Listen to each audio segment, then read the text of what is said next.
Welcome back to season 2 of Activista Rise Up. Your support last fall was tremendous, and we decided to continue these conversations with leaders working every day to advance economic justice for our communities. Now, Activista Rise Up is officially on Spotify and other podcast platforms, so you can listen on the go. I am Dr. Patricia Campos-Medina, host of Activista Rise Up. I started these conversations because during the last 4 years, many of us felt hopeless and felt concerned about where our country was going and whether we could make a difference. A lot has happened since last year. We changed presidents. We defended our democracy. We have changed the narrative of what's possible in this country, and we did it from the ground up. Activists who have fought for the survival of their communities rose to the occasion and made a demand that in the United States, the promise of equality and justice is a promise that we have to work for and build every day. Today, I have a special guest, a fierce young woman who I had the pleasure to meet when she was an activist here in New Jersey, fighting for the rights of undocumented youth.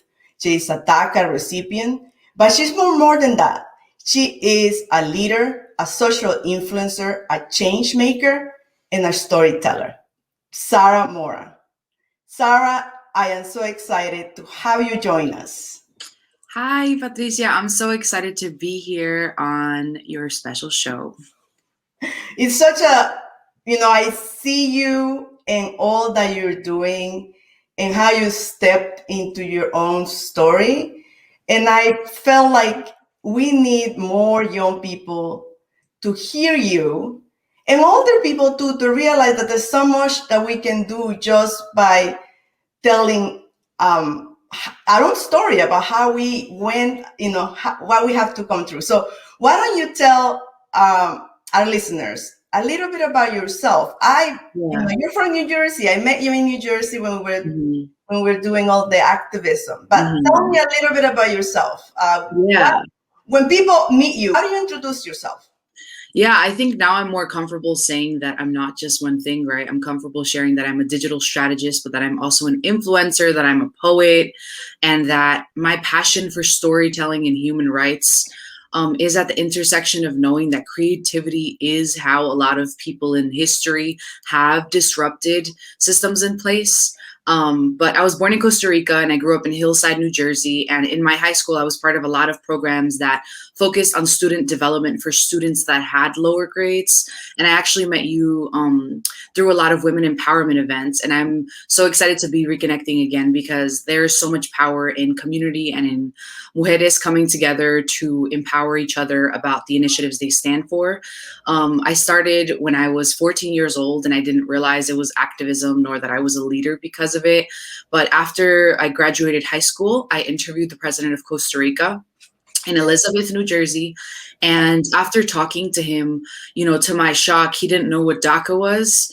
And it built so much courage in me, but also opened so many literal doors to the administration of his office. And I began to work directly with the administration of a president, which was huge, right? And then I began community college and took on leadership roles in community college that related to migrant rights and bringing workshops that had resources to community college. And I was able to build, I'm sorry.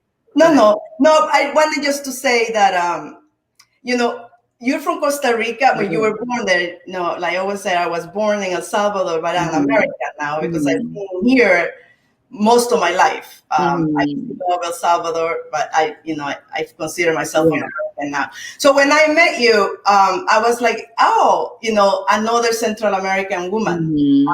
And to me, it's important to sort of tell that connection because because it's a different experience in many ways for us as a Central American migration. It's so different. So when I remember that interview with the president of Costa Rica and how you were, there is a perception that the problems of of people in what they call the triangle, right? El Salvador, Mhm. Guatemala, and Honduras are different than the problems of people in Yeah. Costa Rica. Right.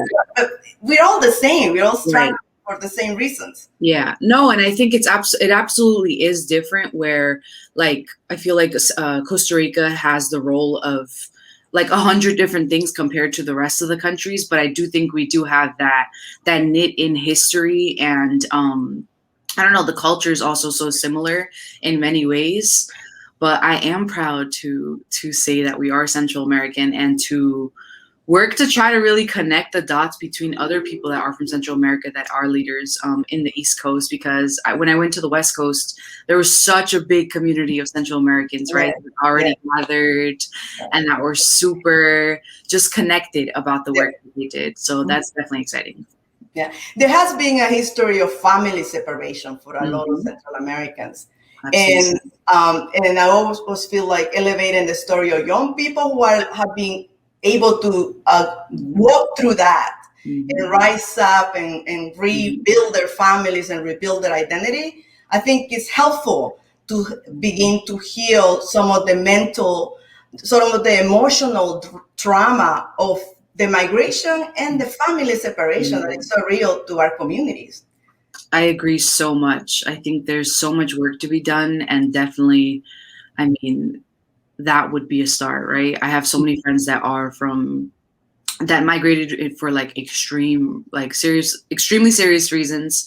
And I think compared to my parents' story, I think a lot about the fact that if we wanted to, though we would experience poverty, we could go back to Costa Rica. But a lot of my friends that are from different countries in Central America, like they don't feel comfortable doing that, right? And they don't feel like it's as simple. But I do think health is something that I look to talk about all the time, because while it's possible, it should be something that should be addressed. It's definitely a privilege to look for your health, but yeah. Yeah, the emotional, I always bring the emotional trauma because I think that it's connected to how we engage in our purpose, right? So some folks are able to use the trauma to find purpose, and unfortunately some people fall into other areas and that they're not as self-serving in many ways. So, but I wanted to because that trauma, for somebody like you who grew up as an undocumented, but perhaps didn't know it. When did you know you were undocumented, and how? Yeah. Yeah, I think it was really after high school. After high school, when I was thinking about financial aid. I didn't think about financial aid in college because I had horrible grades, and because I didn't have the set of support, I guess you could say, that would lead me to college. It just led me through my day-to-day, right? Like I was part of a church. I was a youth leader at a church, and my parents and me were very active with the community, but they didn't know about college. And my church didn't have the capacity to sit there and train you, give you workshops about college prep. So though I met many amazing leaders in the community, I didn't have that preparation, and my social skills were up to par, but my academic skills definitely weren't. And after high school, when I transferred to community college, was when I sat on the realization that I had DACA. It was 2014. It was 2 years after Obama's administration put in place DACA. And I didn't feel undocumented, though I knew I was an immigrant, right? Because I grew up translating for my parents and like being a friend with them when I was like 10 through the difficulties. I think I never thought of myself as that. But then after high school, I really started to see myself for being undocumented and understanding like the ways that would impact my life moving forward outside of high school. I know that part of the activism that brought you to the forefront of the DACA movement was that. But I also know that you were an activist already in your high school and in your church. And I feel that sometimes it's not just one thing that happens that makes us a step out, but it's a combination of a lot of experience. So if someone were to ask you, what was the moment that you felt that I have a voice and I can speak and help others? When does that happen? What was that moment? I would definitely say it was sophomore year of high school, because we were part of a program that took us on trips to different places, including Wall Street, museums, and things like that. And every single year, continuously got most improved in my grades for the program. And I mean, I was surrounded by my friends, so it was all the same grade. And seeing the difficulties that came with even being part of the program within the context that every friend existed in, I began to speak out, and I talked to the leadership of the program, and I would share and stress the importance of like knowing how difficult it was for some students to even show up. And I would share my story. And then I would talk to the principal when there would be fights about like the importance of intervening for the administration to understand that, that there was something that had to be done more than suspension and more than expelling. This was a systemic issue. And though I didn't say it exactly like that, I now realize what I was trying to tell him through tears in my eyes about my friends was that this wasn't right, and that it wasn't that simple, right? And that my friends weren't just some kids who wouldn't listen, but really some kids that were systemically disadvantaged. So I think when I spoke with these leaders, and aside from the roles I took on in high school, like morning announcements, being part of committees on triathlon, I realized I found my voice. I was like super encouraged because I realized adults were listening, and they were ready to kind of like hear me out. And in whatever extent, if I had less of an intense story than my friends, or less of a violently experienced stories than my friends, though I was going through my own hardships, that I could do something for them, right? And not to save them because they had their own identity and story, but because in that moment they couldn't show up, but I could, and I could show up in different ways. Though I didn't have all of the words, I would cry a lot, Patricia, but I did it. I did it to the extent that I could. I think one of the greatest contributions that young people like you and the dreamers have done to American society is to say, I am just like you. I am, I live and I am an American. And, right. And you talk about how what DACA and all immigrants need in the United States now is not just papers. We need citizenship. We need access to citizenship. So can you explain, why do you say that? And, I don't want to put words in your mouth, but it's so powerful, to say, we are citizens of this country. We contribute. We want citizenship. So, right. Yeah. I think for starters, like, my confidence comes from understanding the community that I belong to. It's a global community. Migration is a human right, but it's a global crisis that builds the structures of countries like the United States. The United States is probably one of the most flexible countries in policy for migration. That's why there's so many undocumented people, but it's also so exploitative in its same policies because we exist within a society that does not have the infrastructure to hold us. My parents exist as essential workers, and they'll exist as that only, according to the policies of America. So when I talk about citizenship, it's because if we don't talk about, as radical as it might seem to many, right? If we don't talk about the what it should be, right, then it's like we're going to continue this cycle of asking for support, when really what we're talking about is like we need a change in reform, period. Like in general, we need to change the entire system, because if not, then we shouldn't have essential workers that are immigrants, right? The workers of America are composed of immigrant populations, and they're not just from one country, they're from countries all over the world.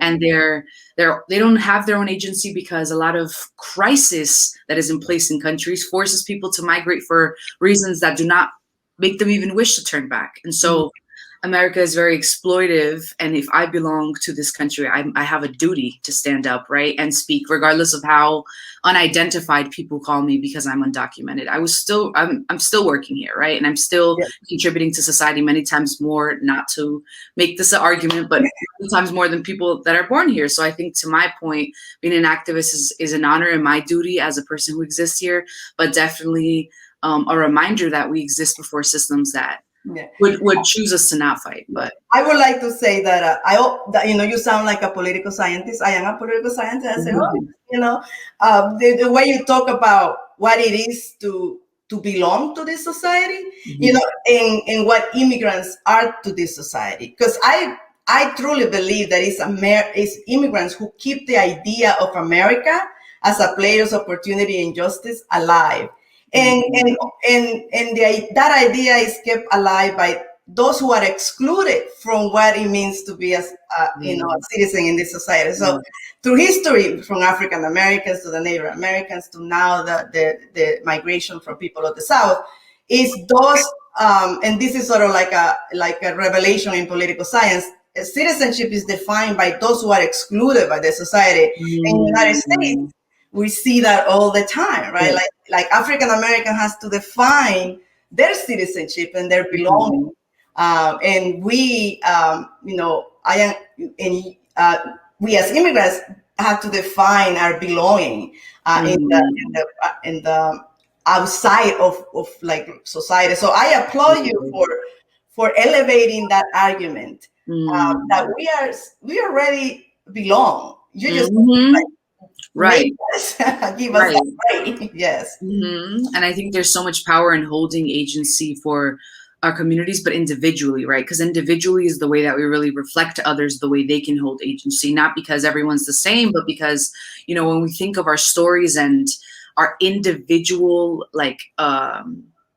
context, I think we're like, well, who am I to change? And I'm like, on the contrary, the more you know who you are, we're waiting for leaders at a national level, but we are the leaders that exist in every single one of our contexts, in our office rooms, in the buildings we work in, and now in the houses, right? In every single context that we exist, we are the activists we need in the worlds that we exist. So you engaged in a campaign about voting in the last election and asking people who could vote to vote. So I want to ask you, as an activist, as someone who is saying, I am a citizen of this country because I belong, but I cannot vote. What was going in your mind during the last 4 years of the Trump administration, which were the worst years? Immigration, the oppression of immigrants has been happening before Donald Trump, was just worse. But why did you engage in that campaign to ask people to vote? Yeah, I mean, I engaged in it because just like in 2018, I knew it would build some sort of traction, either out of hate or out of love. People cannot stand undocumented people, right? That are American people that just got their papers. And so just like in 2018, people were like, who are you, right? And like, who do you think you are? And trolling and all of these like jokes. And I'm like, the only joke I see is misinformation, right? And that's exactly what happened this election, just like every single election. So, I mean, what was running through my mind is the hope that education online, digital tools, the power of shifting media by really centralizing narrative in your message through personalizing it, will educate some people. And it did. A lot of people, I had a lot of Zoom calls with different folks where we gathered to just share the proper resources to get people to what they need to, right? And not really about telling people what to do, but really giving them the tools to choose, right? Giving them the tools necessary so that they can make the choice is my concept with everything I do, right? I can have my opinion, and my opinions are always really strong, but my biggest, one of my biggest passions is education. And education is not just at a high school and college level. It's way after that, right? Misinformation is how education doesn't happen. And it's about learning about what's going on, about what's happening. It's not just formal education, right? Exactly. Yeah. Because I always tell people, my parents are the smartest people I ever know because they're so resilient and survived. But they just never had a formal college education, right? So they didn't have the same opportunities I did. So education is more than just going to school. It's about caring up to understand what's happening. I think that you have done that in so many mediums, and you have used all the skills around you. I remember when you called me one time that you were going to the border to do some stories, and I found that so brave of you, and that's one of the things that I admire about you, the ability to step into perhaps the fear. So tell me a little bit. I'm assuming you have fear. You probably didn't have any, but what was that decision like to say, I want to go see what's happening at the border and tell those stories? So what actually happened is, I was 4 months into being president of Women's March Youth. Yes.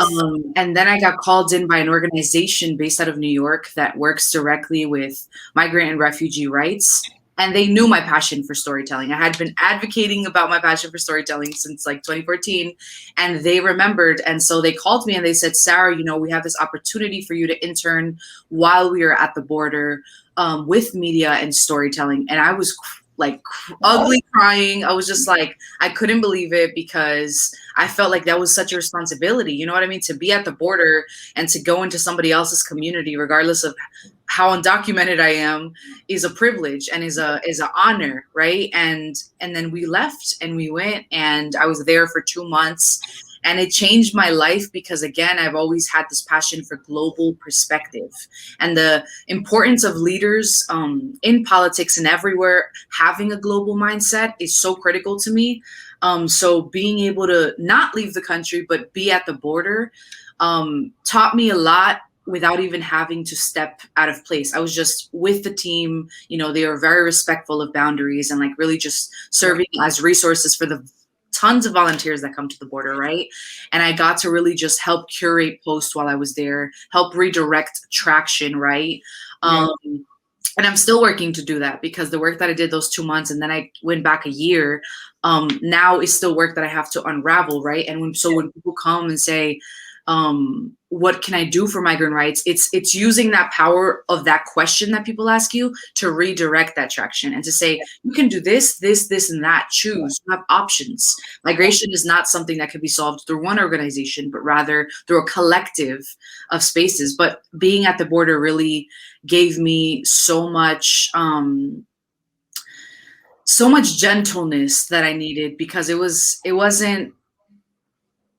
so loud being there, like just existing in that environment, like as a young person, as a person really passionate about social media, none of that mattered. Like I was just crumbled, and it shouldn't have took getting there. But I realized that I had to find a way to share what border communities are doing already, or giving them the tools to share it. And that's what I'm doing now, because they exist in their own identity, right? They're trans-border communities, which means they cross San Diego, right? And that's the biggest border in the country.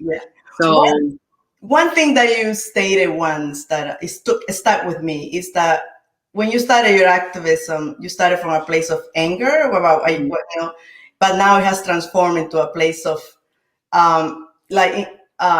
inspiration and love, perhaps. So talk about that, because I think that, I can relate to that, because when you're young, you sort of, have that anger about perhaps the world or things are not fair. But when did it transform to like inspiration and love? Yeah. I mean, I think for the most part, I am always angry, but I think that anger now has shifted to a core of love, and like, I guess love would be probably the best word, because, I'm sorry. No, I said, I just remember Nina Turner. I don't know if you know her. She's from, elected official now running for Congress. She says, I am an angry woman, but it's okay to be angry. So pulling back that, I think that it's okay to be angry, but it's what you do with that anger that matters. For sure. And I think that's why I would say from a place of love more than ever before, because I realized that I'm allowed to be angry, right? That's the core of my work. It really is. I can't say it's not. But now I'm just like COVID-19, the past year, the time that I got to, be in community with border communities, but really like everything, right? But especially COVID-19, I think reminded me that the fight, if you are in social justice, you're going to fight forever. So I'm going to be angry forever. And I know that because I know myself. So I feel like to share with others my passion for social justice that doesn't stem from educating myself on that only, but really from experiencing it, right? From seeing my parents and my community. And I know that you're using that to influence others. You are a social influencer, and talk a little bit about how that came about, and how do you sort of accept that role and responsibility, how you embraced it, because I seen you embrace it and use it so positively. So talk a little bit about what does it mean to be a social influencer? Yeah, I mean, I think it's so hard to define that, but for me, what it means is I have the opportunity to use what I built to now to to now make my passion for storytelling even more possible, right? To fundraise, to work in community with others, to really build community. I think that's what it comes to with being a social influencer. Like people are, even Reebok, like I'm working with them now. Exciting. Yeah. Yeah, that's so exciting. And they're just like, we love your community. We see how they talk to you. We see how you interact with them. And I'm like, yeah, right. Like, what does it mean that you are an advisory board member of the right. Human Rights Award? Tell me. So basically in 2006, they had the award and it took a long pause and now it's back. And so it's an award that will look to basically support 3 different change makers that are chosen from around the world. And we are part of the selection committee. We are part, again, of building community, through this message of the power of companies shifting, right? And really stepping forward, right? And taking the lead the way that they are. Well, I think it's amazing that you are in a position to help other, leaders and elevate their stories so that they can inspire others, just like you inspiring other people. So where can people follow you on your population mic? Yeah, so they could follow me on Population Mic at the Boss Up House and at Miss Sara Mora, which is the main platform that I'm on. The Boss Up House is a mentorship project that I started in 2017. And then Population Mic is a media project that I'm developing to support storytellers all across the world that work to bring media and attention to the causes that they represent in their communities locally. I think your story about how you have embraced, who you are, your essence, and how you are, to me, you're a social influencer because you're influencing other young people to step out and lead in whatever way they want to lead. That's the premise, I think, of how I see you. And that's what I wanted to have you in this show. But you're also, I saw sort of like a fashion model. So tell me a little bit how that happened, because I know your sister is also in the fashion industry, right? My sister's in the living room right now. She just heard you. Yeah, my sister's a model, and I'm really passionate about not doing things in a box, right? Like really not being definable, not just really, I think when people think about it, they're like, devil's advocate, you want to go against the grain, but it's really about being limitless, right? I did a campaign with Banana Republic. We wore, intimate pieces, lingerie, but at the end of the day, that shouldn't define my leadership roles. My ability to be intelligent is not defined by people's opinions over my body.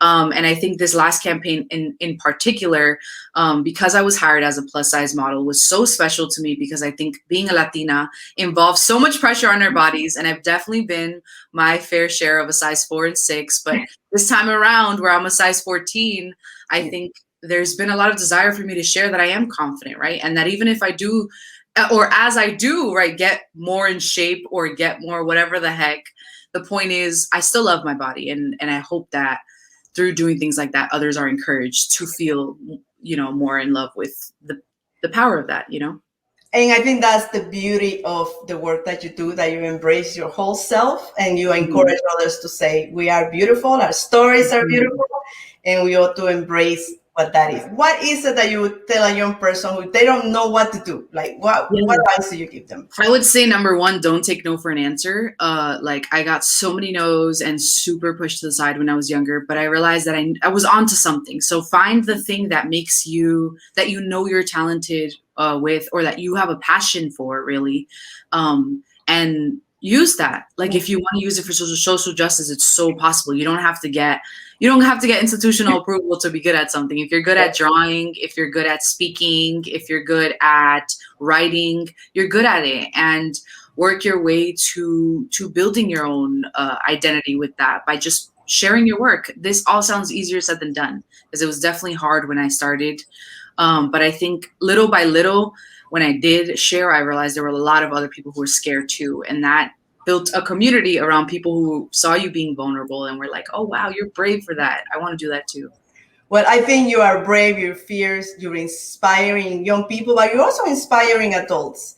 Because I always said that it is our job to follow your lead and to follow where the next generation wants to go, and to embrace that energy and power. So I applaud you for inspiring me and for inspiring other people to just pick an issue, pick something, and make a difference. Right. How can people follow you and stay connected to your work?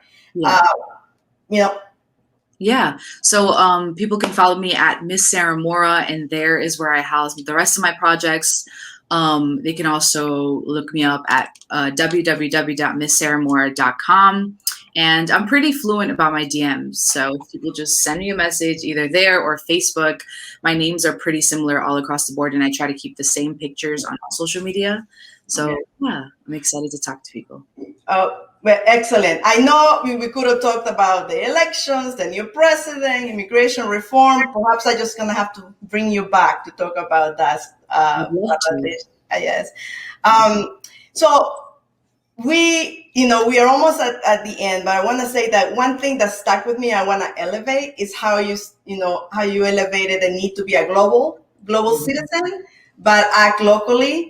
And I think that we need more of that because the world is so huge and we have such an impact in the world that being connected to the global community is as important as being connected to the grassroots. Are you still doing work with the UN? Because at some point you did work with the UN. Right? Yeah, so I'm working right now on a partnership that I can't share too much about, but I am working now to bridge back to them because, I mean, even just at a global level, refugee status, asylum seeker status is addressed, but again, there's so much agency and identity of its own to bring migration policy in the US to spaces like the UN. But I am working with them, and I'm really excited to work with global. I can't wait to talk with you about that when you can announce it. And what are your hopes for this new administration and Biden immigration reform? Honestly, that things happen according to the words that were promised, because this administration has a lot of pressure because it promised according to the grand exit that a lot of people were waiting for. So we were hearing conversation about citizenship for all. I don't know if I want to say I'm hoping for it as more than I'm saying like I don't think people are going to stop. You know what I mean? I don't think people are going to wait. I think people are angry now, even if it's just March, because again, right? People are the people. There's power in the people, and it has to be like that. So I agree. I think the power is in the people, and it's us who need to make sure that our elected officials and our government does what it's supposed to do. So keep pushing us, keep organizing, let's keep building local power so that we can make sure that Biden and Congress does what they said that we're going to do for immigration for young people like you. So thank you, Sara, for joining me for this conversation and for inspiring all of us to do that. Thank you so much for having me. We'll be in touch. All right. Bye-bye. Bye. This was a conversation that I needed to have because there's so much to get done, and to prioritize one thing over the other seems sometimes very unfair. But it's young people like Sara Mora, who are showing us the way to make sure that we keep true to our commitment to change the reality of our communities and to push for justice, racial justice, economic justice for our future generation. I am inspired by Sara Mora's work, by her fierceness, by her love for her community, and I ask you to join her in inspiring others and just taking the helm of activism for causes that you care about. I am Dr. Patricia Campos-Medina, and this is Activista Rise Up. I'm so glad to be back having these conversations. You can follow me on all my social media handles, and now officially on Spotify and other podcast channels. Thank you.